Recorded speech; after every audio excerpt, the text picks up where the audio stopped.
Hello friends, welcome to Dhana Tamil cooking. நம்ம சேனலில் இன்றைக்கி என்ன பார்க்க போகிறோம்னா, ராகி மாவு வச்சு ஒரு லட்டு தான் செய்ய போகிறேன். நல்லா உடம்புக்கு ஹெல்த்தியாக, நல்லா ஆரோக்கியமாக, சூப்பராக நம்ம சாப்பிட்டுக்கலாம். வாங்க எப்படி செய்யறதுன்னு பார்க்கலாம். இது வந்து ராகி மாவு. இதில் கொஞ்சம் மாவு எடுத்து இப்போ நான் என்ன செய்ய போகிறேன்னா, லட்டு தான் செய்ய போகிறேன். நம்ம குழந்தைங்களுக்கு ஸ்கூல் விட்டு வந்தோன்னு ஒன்று எடுத்து கொடுக்கலாம். அதுக்காக லட்டு செஞ்சிடலாம். இந்த மாவு வந்து இப்போ நம்மகிட்ட ரெடியாக இருக்குது. கேவல் மாவு யாருக்கு வேணுமோ மேலே உள்ள நம்பருக்கு வாட்ஸ்அப் பண்ணி வாங்கிக்கணும். சிறுவையில் அரைச்சது தான் சூப்பராக இருக்கும். மாவு பட்டு போல் இருக்குது.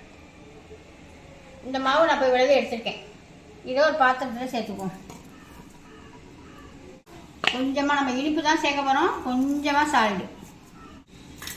இந்த ராகி மாவில் கஞ்சி வச்சு குடிக்கலாம், புட்டு செய்யலாம். ராகி மாவில் நிறையா செய்யலாம். அடை தட்டலாம். வெங்காயம், கருவேப்பிலை, முருங்கைக்கீரை போட்டு அடை தட்டினோம்னா அவ்வளோ அருமையாக இருக்கும். வாசமாக நல்லா இருக்கும். ராகி மாவு எப்படி பிணைஞ்சிருக்க பாருங்க. இந்த அளவுக்கு பிணைஞ்சிங்க. ஏன்னா நம்ம தோசைகளில் தான் அடை மாதிரி தட்ட போகிறோம். அதனால இந்த அளவுக்கு பிணைஞ்சிக்கிட்டு இந்த அளவுக்கு இலக்கமாகவே பிணைஞ்சிங்க. அப்போ தான் வேகும். இந்த மாதிரி வச்சு தோசைகளை நல்லா சூடு பண்ணிக்கிட்டு கொஞ்சம் மெல்லிசாவே தட்டி எடுத்துக்கலாம். ரொம்ப மெல்லிசாக தட்ட வேணாம். அடை மாதிரி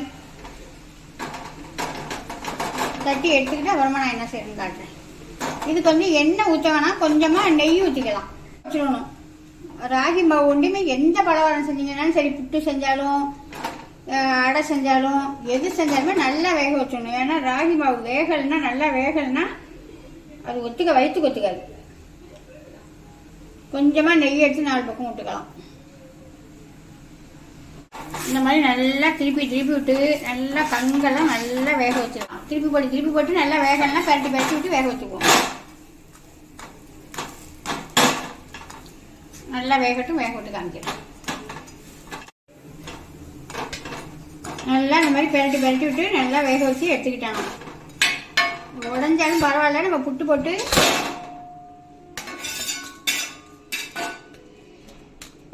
நல்லா வெந்திருக்கு பாருங்க. இந்த அளவுக்கு வெந்திருக்கு பாருங்க. இப்போ நம்ம சின்னதாக துண்டாக உடச்சி போட்டு ஆற வச்சிடலாம். இது இப்போ நல்லா ஆறிடுச்சு. இது ஒரு மிக்ஸி ஜாரில் போட்டு பொடி பண்ணிக்கலாம். பொடி பண்ணிட்டு காமிக்கிறேன். இந்த லட்டுக்கு இப்போ நான் என்னென்ன சேர்க்குறேன்னா, ஒரு 10-12 முந்திரி எடுத்துருக்கிறேன். ஒரு 10 பாதாம் எடுத்துருக்கிறேன். இந்த வாழைநட்டுன்னு சொல்லுவாங்கள்ல, அதில் வந்து ஒரு 4-5 பீஸ் எடுத்துருக்கேன். இப்போ இது எல்லாத்தையும் போட்டு நம்ம பொடி பண்ணிக்கலாம். இங்கே பாருங்கள், இந்த மாதிரி பொடி பண்ணிக்கிட்டா போதும். இதுக்கு இது அடைய ரொம்ப நைஸாக பண்ணாமல் இந்த மாதிரி பண்ணிக்கிட்டா போதும்.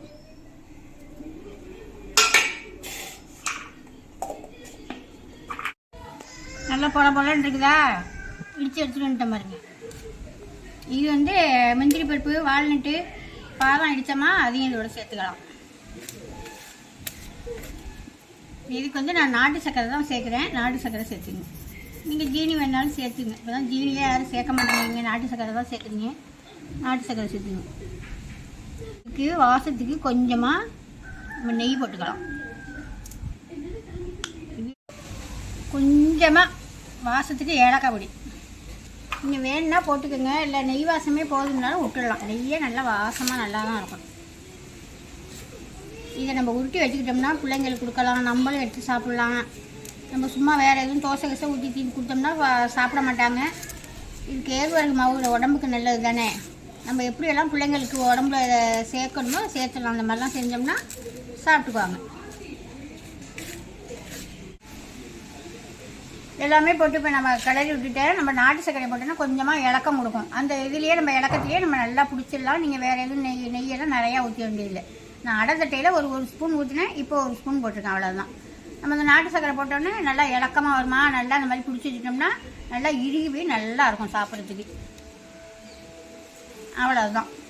இந்த மாதிரிலாம் எடுத்து கொடுத்தோம்னா நம்ம இதில் இதெல்லாம் போட்டிருக்கோமா, முந்திரி எல்லாம் நல்லா வாசமாக சூப்பராக நல்லாயிருக்கும். பிள்ளைங்களும் நல்லா விரும்பி சாப்பிடுவாங்க. நம்மளும் எடுத்து சாப்பிட்டுக்கலாம். பிடிச்சிக்கிட்டு காமிங்க. முந்திரி பருப்பெல்லாம் இவ்வளோ நைஸான பிள்ளைங்க தூக்கி போட்டுருவாங்க, துப்பிடுவாங்க. அதனால தான் நான் நல்லா கொஞ்சம் குறைனே நான் இது பண்ணிக்கிட்டேன். நீங்கள் வச்சு நல்லா செதுக்கி நம்ம காயெல்லாம் சிறும்னா அதில் வச்சு சீவி போட்டுக்கிட்டிங்கனாலுமே நல்லா வாயில் கடிப்பட்டுக்கிட்டு நல்லாயிருக்கும். நம்ம பெரியவங்க சாப்பிட்றோன்னா அந்த மாதிரி செஞ்சுக்கலாம். எங்கள் வீட்டு பிள்ளைக்கு பேர பிள்ளைக்கு நாளைக்கு இதை ஸ்கூலுக்கு கொடுத்து விடணும். ஸ்கூலில் சொல்லியிருக்காங்க. அதனால் இதை செஞ்சு இப்போ நாங்கள் கேவர் மாவில் ஏதாவது செஞ்சு கொண்டு கொடுத்துடணும் நாளைக்கு. அதுக்கு தான் இந்த உருண்டை.